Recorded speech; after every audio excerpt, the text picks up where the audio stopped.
Hello বন্ধুরা, নমস্কার। Option buyer Tudu চ্যানেলে আপনাদের স্বাগত।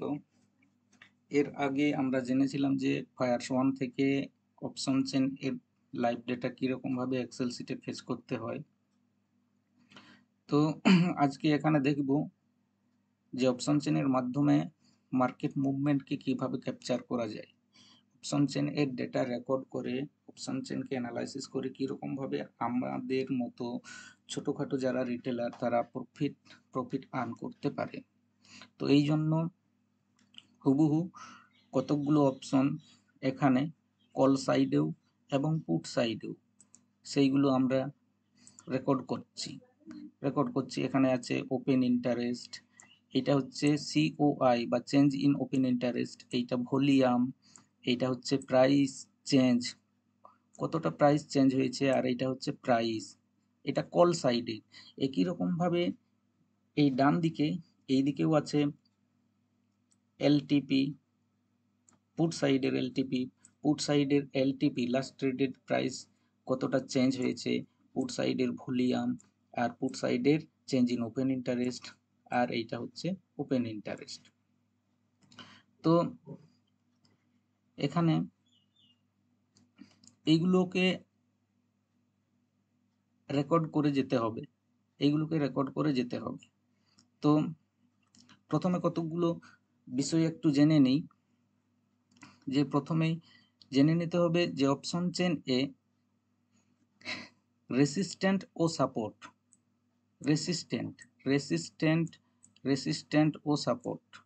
রেসিস্ট্যান্ট ও সাপোর্ট খুবই জরুরি। তো আমরা এখানে দেখে নেব যে সবচেয়ে ওপেন ইন্টারেস্ট কোথায় বেশি বিল্ড আপ হয়েছে, সবচেয়ে ওপেন ইন্টারেস্ট কোথায়, কল সাইডে, সেইটাকে আমরা রেসিস্ট্যান্ট। কল সাইডে রেসিস্ট্যান্ট বলতে বোঝায় যে স্ট্রাইক প্রাইস থেকে মার্কেট উপরে যাওয়ার সম্ভাবনা থাকে না, সেইটাকে রেসিস্ট্যান্ট হিসেবে ধরা হয়। আর সাপোর্ট হচ্ছে যে স্ট্রাইক প্রাইস থেকে মার্কেট নিচের দিকে যাওয়ার সম্ভাবনা নেই, সেইটাকে সাপোর্ট বলে ধরে নেওয়া হয়। তো আমাদের সুবিধার জন্য এখানে রেসিস্ট্যান্ট এবং সাপোর্ট প্রথমেই খুঁজে নিতে হবে। কল সাইডে রেসিস্ট্যান্ট কোথায়, মানে change in open interest, intraday যদি ট্রেডার হন তাহলে চেঞ্জ ইন ওপেন ইন্টারেস্ট সবচেয়ে কোথায়, সেইটা আমাদের রেসিস্ট্যান্ট হিসেবে ধরে নিতে হবে। এইগুলো হচ্ছে সব change in open interest call সাইডে। তাহলে এইখানে সব থেকে বেশি কোথায় হচ্ছে, ইন্ট্রাডে ট্রেডার হলে, তাহলে এখানে এইটা রেসিস্ট্যান্ট আমরা ধরে নেব। এখানে দেখা যাচ্ছে এই 19,500তে এইখানে রেসিস্ট্যান্ট, মানে সব থেকে বেশি ওপেন ইন্টারেস্ট বিল্ড আপ হয়েছে। এরপর পুট সাইডে আমরা যদি দেখে নিই সাপোর্ট কোথায়, সাপোর্ট হচ্ছে কোথায়, ওপেন ইন্টারেস্ট এই পোর্শনটা, এখানে 1,17,000 এইখানে সাপোর্ট হচ্ছে 19,400। তাহলে ইমিডিয়েট মার্কেট মুভমেন্টের যে একটা জায়গা, সেটা হচ্ছে 19,400 থেকে 19,500, এই 19,400 থেকে 19,500 এইটার মধ্যেই মার্কেট মুভমেন্ট করবে। তো রেসিস্ট্যান্ট এবং সাপোর্ট চেঞ্জ হতেও পারে পরবর্তী সময়ে, এবং সেটা ব্রেকও হতে পারে। তো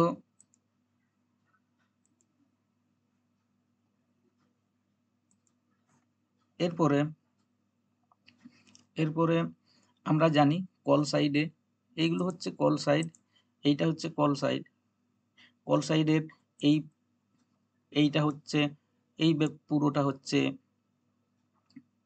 ইন দা মানি, এইটা হচ্ছে আউট অফ দা মানি, এইটা পুট সাইডে আউট অফ দা মানি, আর এইটা হচ্ছে পুট সাইডে ইন দা মানি।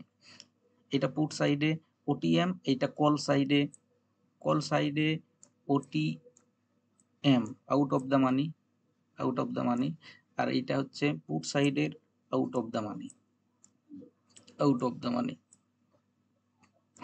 আর পুট সাইডে এইটা হচ্ছে আইটিএম,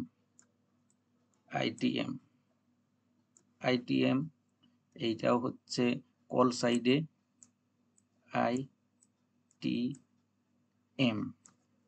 এরপর এখানে এইটা হচ্ছে এই স্ট্রাইক প্রাইসটাকে বলা হচ্ছে ATM. ATM at the money, মানে এখানে স্পট প্রাইস এই স্ট্রাইক প্রাইসের আশেপাশে কোথাও একটা মুভমেন্ট করছে। তো আমরা কি রকম ভাবে বুঝবো যে মার্কেট আপ যাবে না ডাউন যাবে? তার আগে আমাদেরকে অবশ্যই বুঝে নিতে হবে যে যে এর কতগুলো বিষয় থাকে। ধরুন ওপেন ইন্টারেস্ট, এখানে তো সব আছে। এখানে ওপেন ইন্টারেস্ট, এই জায়গাটা, এইটা ওপেন ইন্টারেস্ট, এইটা কল সাইডের এলটিপি, এইটা হচ্ছে ভলিউম। এখানে পুট সাইডের চেঞ্জ ইন ওপেন ইন্টারেস্ট, এইটা চেঞ্জ ইন ওপেন ইন্টারেস্ট আর এলটিপি, এই দুটোই মূল। আরও এইগুলো কাজ করে থাকে। কল সাইডে হচ্ছে চেঞ্জ ইন ওপেন ইন্টারেস্ট এইটা আর এলটিপি। তো এইগুলোকে আমরা আগে দেখে নিতে হবে, আমাদেরকে আগে দেখতে হবে যে কিরকম ভাবে কাজ করে। একটা ম্যাট্রিক্স আছে, এইটা হচ্ছে যে ওপেন ইন্টারেস্ট এটা কল সাইডের জন্য। ওপেন ইন্টারেস্ট যদি ইনক্রিজ করে, চেঞ্জ ইন ওপেন ইন্টারেস্ট যদি ইনক্রিজ করে মানে বাড়ে, আর এলটিপিটাও যদি বাড়ে, তাহলে সেখানে কি হয় সেইটাকে বলা হয় কল বাই। ওপেন ইন্টারেস্ট যদি ইনক্রিজ হয় আর এলটিপি ডিক্রিজ হয়, মানে প্রিমিয়াম ডিক্রিজ হয়, তাহলে সেইটাকে বলা হয় কল রাইটিং। কল বাই হলে এখানে মার্কেট মুভমেন্ট দেওয়া আছে। যদি এই রকম পজিশন দেখা যায় যে ওপেন ইন্টারেস্ট ইনক্রিজ হচ্ছে, change in open interest increase হচ্ছে, আর এলটিপি মানে লাস্ট ট্রেডেড প্রাইসটাও ইনক্রিজ হচ্ছে, তাহলে সেখানে ধরে নেওয়া হয় যে কল বাই করছে, তাহলে মার্কেট আপ যাবে। এরপর change in open interest increase হচ্ছে অথচ এলটিপি ডিক্রিজ হচ্ছে, তার মানে এখানে কলকে রাইট করছে। কল রাইটিং মানে কল যখন রাইট করা হয় তখন মার্কেট মুভমেন্ট ডাউন হয়। আবার change in open interest decrease মানে কম হচ্ছে আর এলটিপি বাড়ছে নয়, দুটো sorry change in open interest decrease, এইটাও কমছে আর আর এলটিপিটাও কমছে, দুটোই কমছে। তার মানে কি, যারা কল লং পজিশন তৈরি করেছিল বা কল বাই করেছিল, তারা সেই পজিশনটাকে ক্লোজ করছে, কল লংকে ক্লোজ করছে মানে মার্কেট ডাউন যাবে। এরপর হচ্ছে চেঞ্জ ইন ওপেন ইন্টারেস্ট যদি ডিক্রিজ করে মানে কমে, আবার এলটিপিটা বাড়ে, তাহলে সেখানে কি হয় না, যে কল শর্ট পজিশন তৈরি করা হয়েছিল সেই কল শর্ট পজিশন মানে কল রাইটার যারা পজিশন কলটাকে রাইট করেছিল সেই কল রাইটার পজিশন বন্ধ করছে। কল রাইটার মানে কল রাইট কখন করা হয়, যখন মনে হয় যে মার্কেট নিচে যাবে, সেই তখন কল রাইট করা হয়। এখন কল রাইটার পজিশন বন্ধ করছে, তার মানে তারা বুঝতে পারছে যে মার্কেট উপরে যাবে, সেই জন্য তারা পজিশন ক্লোজ করছে। কল রাইটার পজিশন ক্লোজ করলে মার্কেট আপ যাবে। একই রকম ভাবে পুট সাইডেও আছে। এখানে পুট সাইডে হ্যাঁ পুট সাইডে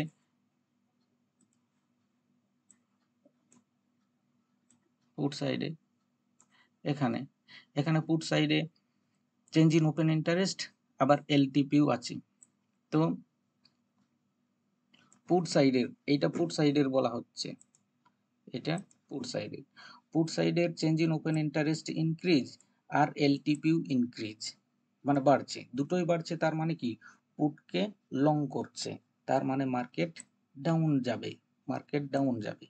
এরপর পুট সাইডে ওপেন ইন্টারেস্ট যদি ইনক্রিজ হয় আর এলটিপি যদি ডিক্রিজ হয় মানে প্রিমিয়াম যদি কমে আর ওপেন ইন্টারেস্ট যদি বাড়ে, তাহলে সেখানে কি করা হচ্ছে, পুট শর্ট করা হচ্ছে, মানে পুট রাইট করা হচ্ছে, পুট রাইট করা হচ্ছে। পুট শর্ট মানে মার্কেট উপরে যাবে, পুট শর্ট যখন করা হয় তখন মার্কেট উপরে যাবে।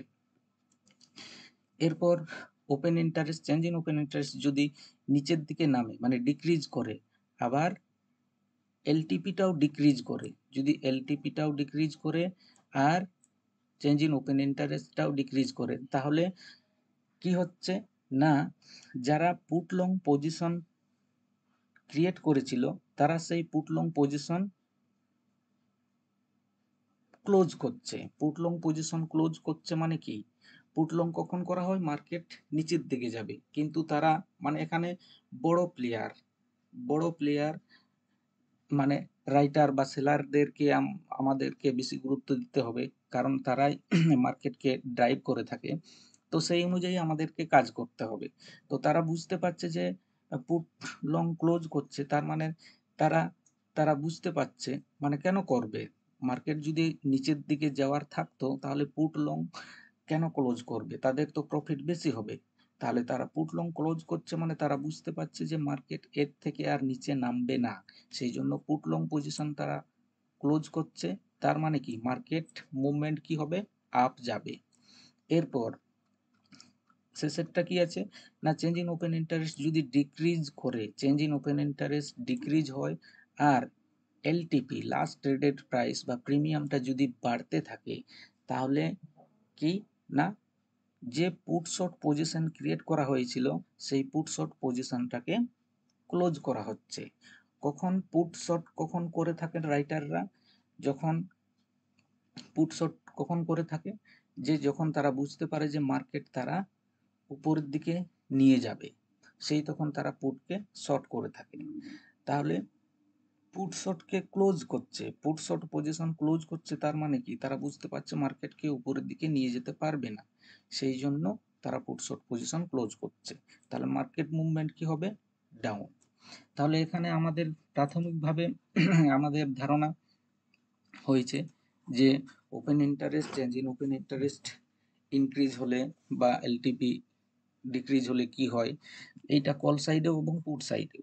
তো এরপর আমাদের কি কি করতে হবে না, এই পুরো, তার আগে এটিএম, এটিএম এর এই এই যে এই এটিএম এর কল সাইডের, কল সাইড এবং পোর্ট সাইডের দু সাইডেরই এটিএম এর কলস, এটিএম এর দুটো বা তিনটে স্ট্রাইক প্রাইস, দুটো বা তিনটে, দুটো বা তিনটে, আর কল সাইডেও এইরকম আউট অফ দ্য তিনটে, আউট অফ দ্য মার্কেটের তিনটে স্ট্রাইক প্রাইস, এইগুলোকে রেকর্ড করে যেতে হবে। এই ওপেন ইন্টারেস্ট এই প্রত্যেকটা স্ট্রাইক প্রাইসের মানে অ্যাক্টিভ, মানে কল সাইডে তার আগে মানে কিরকম ভাবে বোঝা যাবে যে কোথায় অ্যাক্টিভ আছে।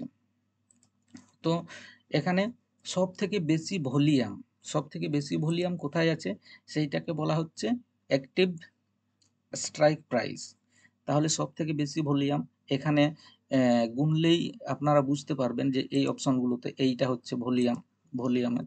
তো কল সাইডে কোথায় সবচেয়ে বেশি ভলিউম আছে আর পুট সাইডে কোথায় সবচেয়ে বেশি ভলিউম আছে, তাহলে সব থেকে বেশি যেটা ভলিউম আছে কল সাইডে সেইটা হচ্ছে অ্যাক্টিভ কল 1, আর এরপর দ্বিতীয় যেটা মানে দ্বিতীয় সবচেয়ে বেশি যেটা সেটা হচ্ছে অ্যাক্টিভ কল 2 আর অ্যাক্টিভ কল 3, তৃতীয় যেটা ভলিউম যেটা বেশি আছে। তো আমি এইরকম ভাবে করে থাকি, আপনারাও করে দেখবেন, যদি এইরকম ভাবে কিছুটা বোঝা যায় বা ট্র্যাক করা যায়, তাহলে আমিও বুঝতে পারবো যে আমার এই কাজটা যাই হোক মানে কিছুটা হলেও সার্থক হচ্ছে আর কি, যাতে রিটেলাররা লস না করে। তো এই রকম ভাবে অ্যাক্টিভ কল স্ট্রাইক প্রাইস এখানে আমি রেকর্ড করেছি, রেকর্ড করছি আর কি। এখানে জাস্ট নাম্বারগুলো হুবহু ধরার দরকার নেই, একটা কনসেপ্ট যাতে তৈরি হয়, সেই কনসেপ্ট তৈরি করার জন্য এইগুলো উদাহরণ হিসেবে আমি এখানে নিয়েছি। তো এইগুলো স্ট্রাইক প্রাইসের কল পুটের পুরো চেনটা আমরা রেকর্ড করছি।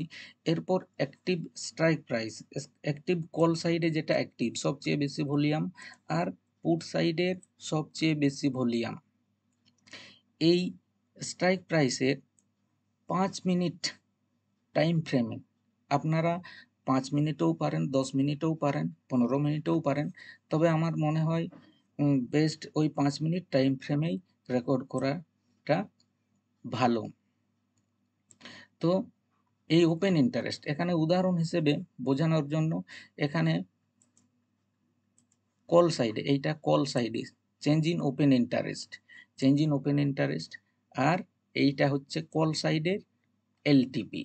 এখানে হচ্ছে 22,400 স্ট্রাইক প্রাইস, আর এইটাও হচ্ছে 22,400 স্ট্রাইক প্রাইসের এলটিপি, আর এটা হচ্ছে 22,400 স্ট্রাইক প্রাইসের চেঞ্জ ইন ওপেন ইন্টারেস্ট। একই রকমভাবে পুট সাইডের ওআই, সিওআই মানে অ্যাক্টিভ সব থেকে পুট সাইডে যে স্ট্রাইক প্রাইসে বেশি ভলিউম আছে সেইটাই অ্যাক্টিভ পুট 1। এরপর দ্বিতীয় যে স্ট্রাইক প্রাইসে বেশি ভলিউম আছে দ্বিতীয় বেশি, এইটা হচ্ছে অ্যাক্টিভ পুট 2, মানে এখানে হচ্ছে 22,250। অ্যাক্টিভ যেটা আছে পুট সাইডে সেটা হচ্ছে 22,300। একই রকমভাবে পুট সাইডে 22,300, এইটা হচ্ছে এলটিপি লাস্ট রিডেড প্রাইস মানে প্রাইস। তো এইগুলোকে 5 মিনিট টাইম ফ্রেমে রেকর্ড করে করে যেতে হবে, 5 মিনিট টাইম ফ্রেমে রেকর্ড করে করে যেতে হবে, তাহলে তাহলে আমরা অনেকটা বুঝতে পারবো। কারণটা কীরকম ভাবে, যদি দেখা যায় যে এখানে টাইম ফ্রেম, এখানে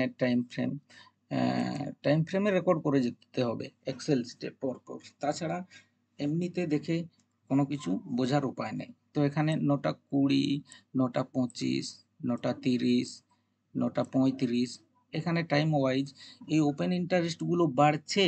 এইখানে 9টা 20-তে অ্যাক্টিভ কল 22,400 স্ট্রাইক প্রাইসে চেঞ্জ ইন ওপেন ইন্টারেস্ট কত ছিল, সেই তুলনায় 9টা 25-এ চেঞ্জ ইন ওপেন ইন্টারেস্ট কত হলো।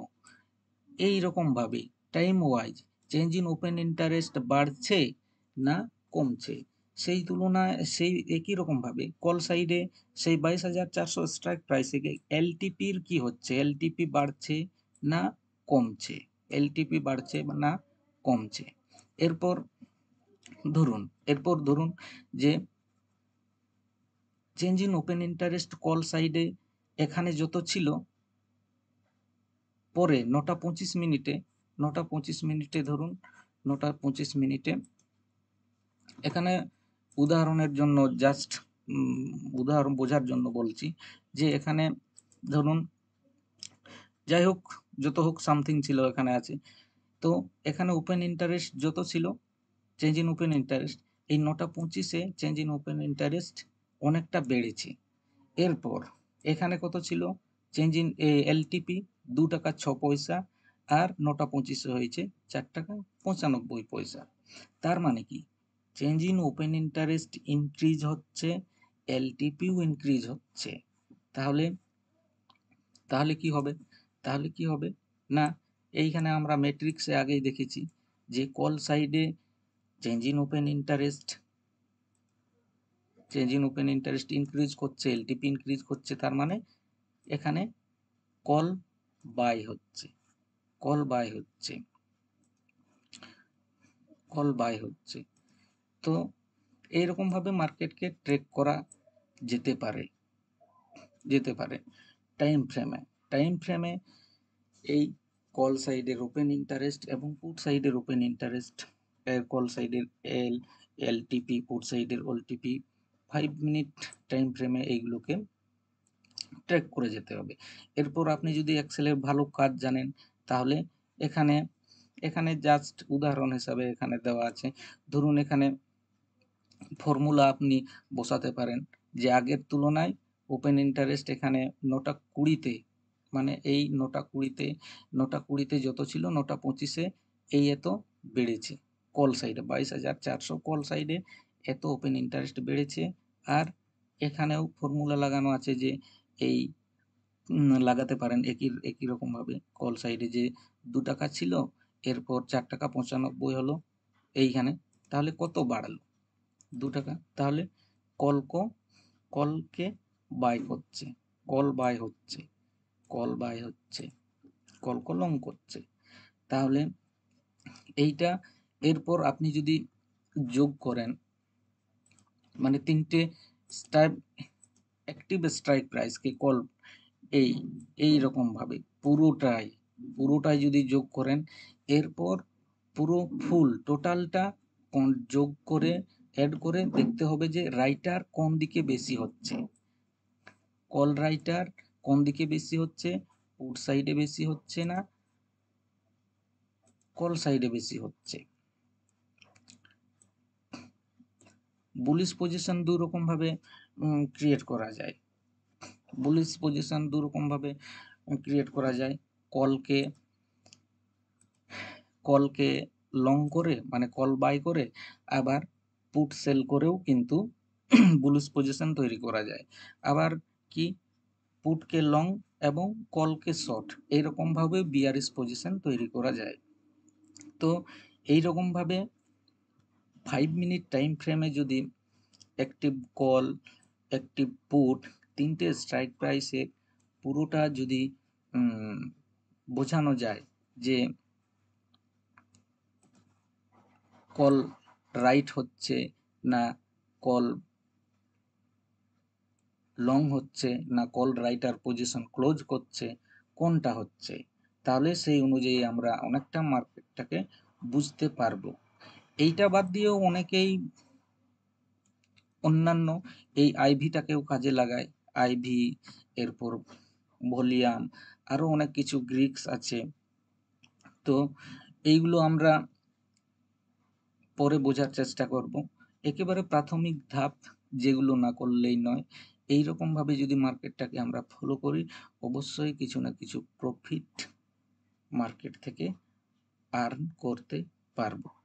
আর হ্যাঁ, অবশ্যই এই অপশন চেন এ ট্রেড করতে হলে রিস্ক রেওয়ার্ড রেশিও অবশ্যই ফলো করতে হবে। তো বন্ধুরা, চ্যানেলটিকে ভালো লাগলে অবশ্যই লাইক, কমেন্ট এবং শেয়ার করবেন। নমস্কার।